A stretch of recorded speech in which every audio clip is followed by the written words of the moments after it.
What's up, everybody? Kevin Oak here. Just got back to New York finally. I was out at Bossa Bosses 2 for about a week.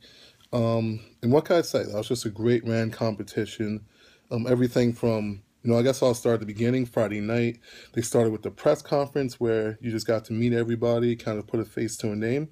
And I think it was just great for people to see everybody's personality, get to know them a little better, because for the most part, all you see from these people is just their big meets on a camera week in and week out, and you never really get to feel their personalities. So I think that was a great touch and a great addition to the competition. After that, there's 2 days full of lifts. The first day was mainly men. It was kind of what they call the VIP lifters, as well as some of, I guess, the some of the regular lifters. And there's huge lifts that day. Obviously, if you don't know yet, Andrei Milanichev broke the all-time raw squat record. He squat 1,036 pounds in just belt and knee wraps. He did it as if it was, it looked like a last warm-up, basically. It was absurdly fast. The shit was amazing. Jeremy Hamilton, congrats to him. He broke the all-time 220 raw with wraps total with I believe, 21:23 total, I believe. So congrats to him. I'm definitely still pissed off that, like an idiot, I fucked up my timing and just couldn't really make it out to peak for this meet, but I'm sure we'll go head-to-head again in the future. What other big list? We had Derek Kendall squatting 900 plus with no knee wraps.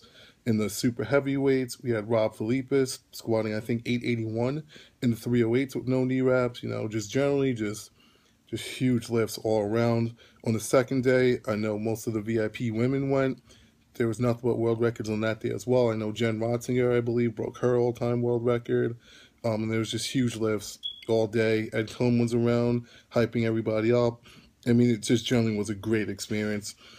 Sunday night, they did the award ceremony, which is the first that I've seen in powerlifting, for sure. That was pretty cool. They gave out awards. They gave out money to a lot of the top lifters. The top, I think it was the top 3. I think there was 4, maybe. I forget, but I think there's like 5 or 6 overall top people on the men's and women's side who received money for being best lifters based on Wilks. So that was pretty cool. It's always good when the competitions actually give money back to the lifters, and it's good for the lifters to see that hard work paying off. I guess literally, you could say.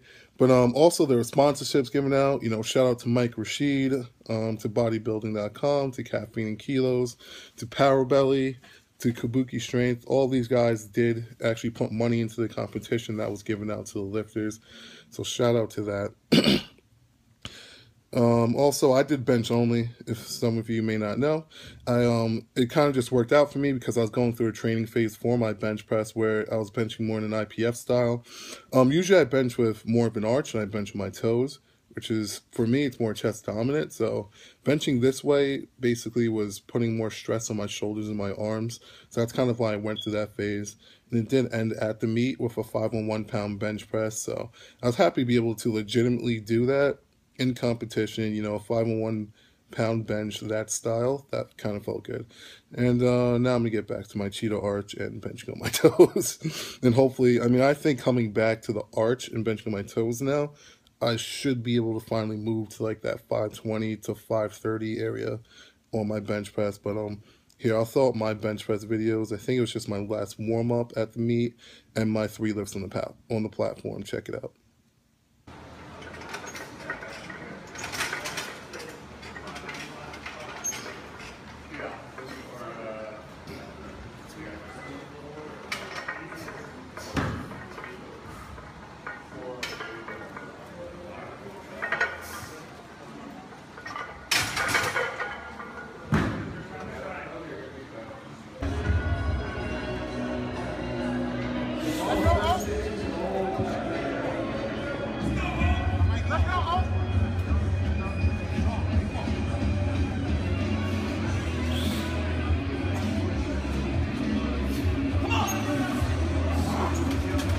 Go.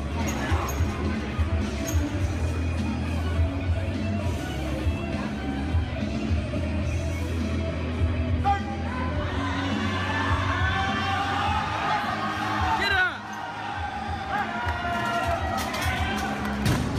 is good.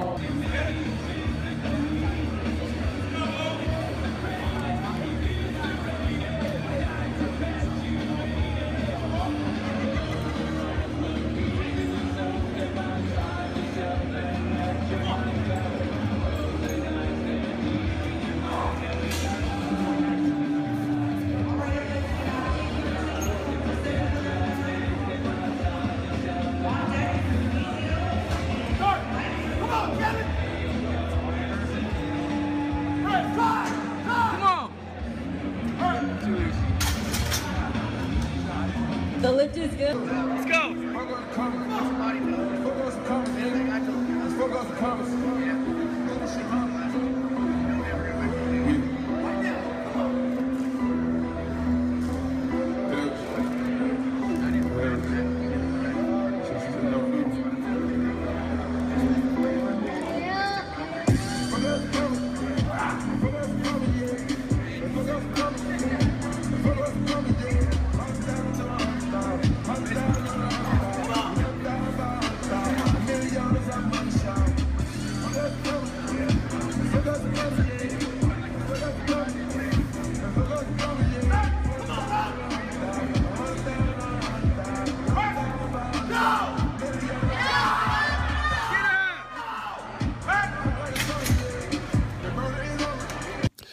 All right, so now that's over, I guess, what's next for me?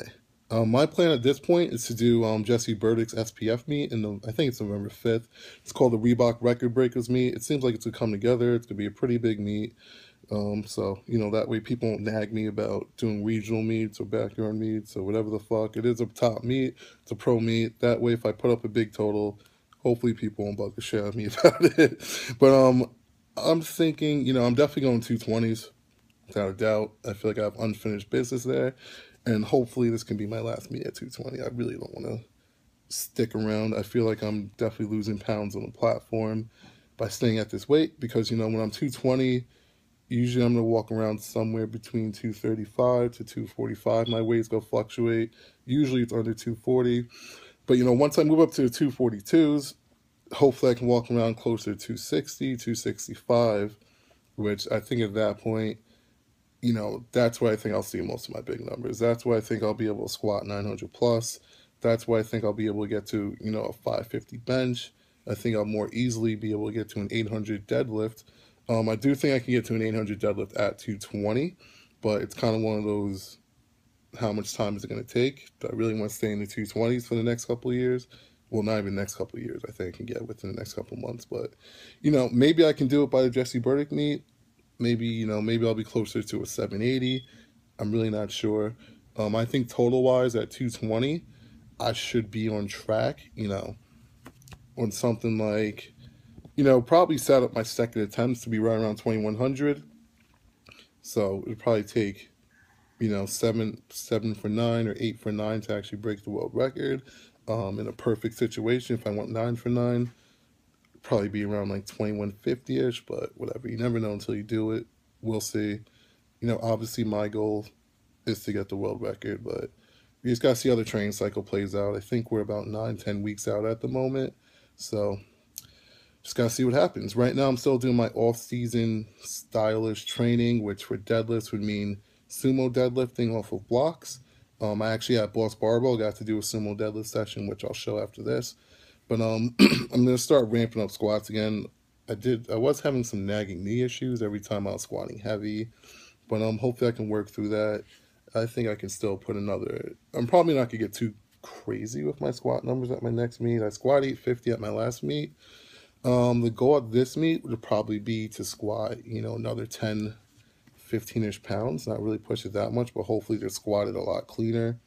Hopefully I can get not just around death, but hopefully a couple of inches under, so people can get off my ass about that. And bench, hopefully, I think I could be like right around 520. Deadlift, I think last meet I could have been 770, 780-ish if, I was just having cramping issues, which is, it's part of the game. That's what happens. But I definitely think I have unfinished business mostly on the deadlift. So I definitely want to get up there for, a 770, 780-ish deadlift. But for now, just check out this sumo block session I did out at Boss Barbell Club yesterday. Just worked up to 700 by 5. It was great. I actually had Dan Green there giving me some tips, helping me out. So it was a great experience. A lot of the guys came out that were at the meet. Jay Nera, Cade Weber, Chris Ramos came out, Claudia Serlan. I don't want to pronounce her name incorrectly, but she came out. A lot of people came through. I think David LaMartino might have come through. So it was a great overall experience. So check it out.